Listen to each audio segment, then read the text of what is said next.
Okay, so today we're diving into something pretty wild, Yeah. the gateway experience. It's a fascinating one. It is. Now this, It's deep dive. yeah, this deep dive, it's based on this analysis done by the U.S. Army. But, and this is key for you, this isn't some fringe theory, okay? Right. We're talking about a framework that's rooted in science. Absolutely. And it pulls from some pretty diverse fields. Biomedical models, quantum mechanics, theoretical physics. All to understand consciousness, Yeah. right? Like, how does it actually work? Yeah, and even more. Things like out-of-body experiences, our perception of time and space. It's heady stuff, but the analysis tries to break it down in a way that makes sense. And what I found really interesting right off the bat is how it compares the gateway experience to other methods of altering consciousness. Like what? Well, take hypnosis, for example. Okay. The analysis suggests that it's all about quieting the left brain, the analytical side, Uh-huh. to let the right brain, the more intuitive side, take the lead. Interesting. So it's like shifting the balance of power in your brain. Exactly. Or consider transcendental meditation, or TM. They propose it could be about generating these specific sound waves. Inside your head. Yeah, right in the cerebral ventricles. And those waves might create resonance, leading to altered states. And then there's biofeedback. Which seems to be more about teaching the left brain to consciously access and control functions typically associated with the right hemisphere. So different approaches, but potentially aiming for similar outcomes. Yeah, that's the takeaway here. Yeah. Different paths, same destination, altered states of consciousness. All right, so where does Gateway fit into all of this? Well, Gateway relies heavily on something called hemisync. And the key for you to understand here is brainwave synchronization. Meaning? It means getting both hemispheres of your brain to fire in sync. Same frequency, same amplitude, like they're dancing together. Okay. Is there evidence this can actually be done? There are studies that suggest it can not only be induced, but also sustained.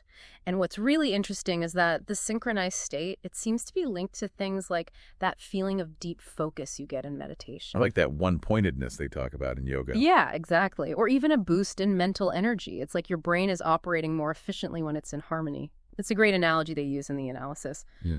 Imagine your everyday mind is a lamp, scattering light in all directions. Okay. But with hemisync, the aim is to turn that lamp into a laser, a focused beam of mental energy. So instead of dissipating your energy, you're concentrating it. Precisely. And for you, this means potentially unlocking a whole new level of mental focus and awareness. So how do they actually create this laser beam effect? That's where frequency following response, or FFR, comes in. FFR. Right. Yeah.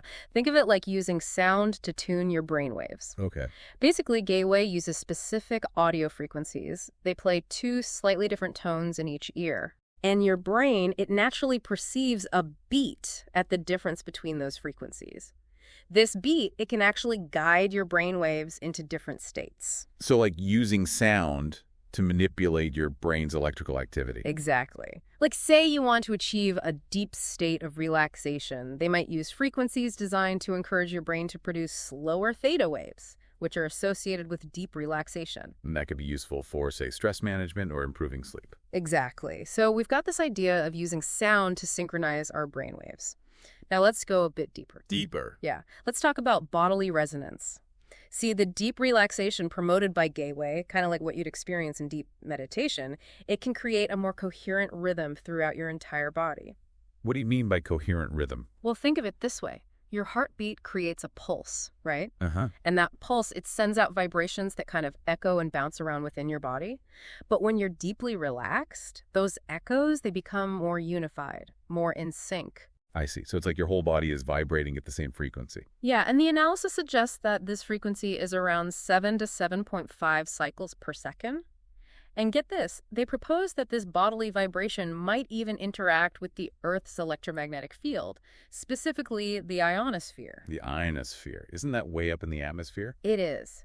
But the idea is that our bodily resonance could act like a carrier wave, capable of transmitting and receiving information through this field. Whoa. Okay, so we're talking about tapping into something much larger than ourselves. Exactly.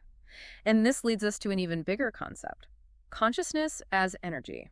Lay it on me. The analysis starts with this premise. Matter, at its most fundamental level, is just vibrating energy. So everything is energy, like tables, chairs, us. Exactly. And that means you, as a human being, are a complex web of these energy fields.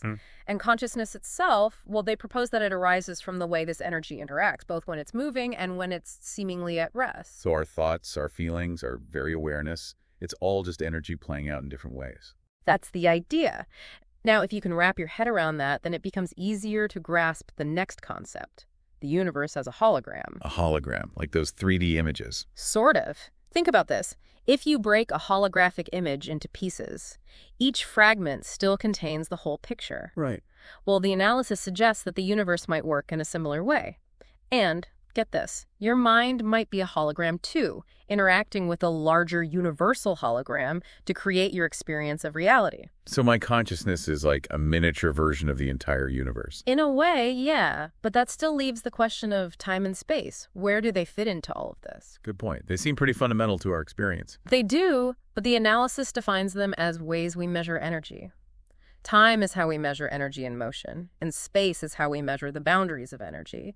And then it takes things a step further by talking about infinity. Infinity? Yeah, they describe it as this unlimited, formless, timeless, conscious force that's at rest. It's like the ultimate source of all energy and consciousness. And they're suggesting we can somehow connect with this infinity. Well, it gets a bit mind-bending here. They propose that transcending time and space, at least as we perceive them, might involve reaching these incredibly high frequencies. And at these frequencies, something really weird happens. Our awareness kind of clicks out of reality as we know it at the smallest possible scale, a distance called Planck's distance. And that's where we merge with infinity. It's more like a momentary merging, a brief glimpse. It's like our consciousness briefly joins this infinite field before snapping back to our normal perception. Whoa. This is heavy stuff. It is, and it ties into another fascinating aspect of Gateway, out-of-body experiences, or OBEs. Yeah, that's something people often associate with Gateway. And the analysis suggests that the techniques used in Gateway might actually facilitate OBEs. They even draw a possible connection to what happens in our brains during REM sleep. So are they saying OBEs are just dreams? No, not necessarily. They propose that OBEs could allow us to gather information beyond our physical senses, potentially even accessing other dimensions or realms of existence. That's pretty radical. It is, but there's a catch.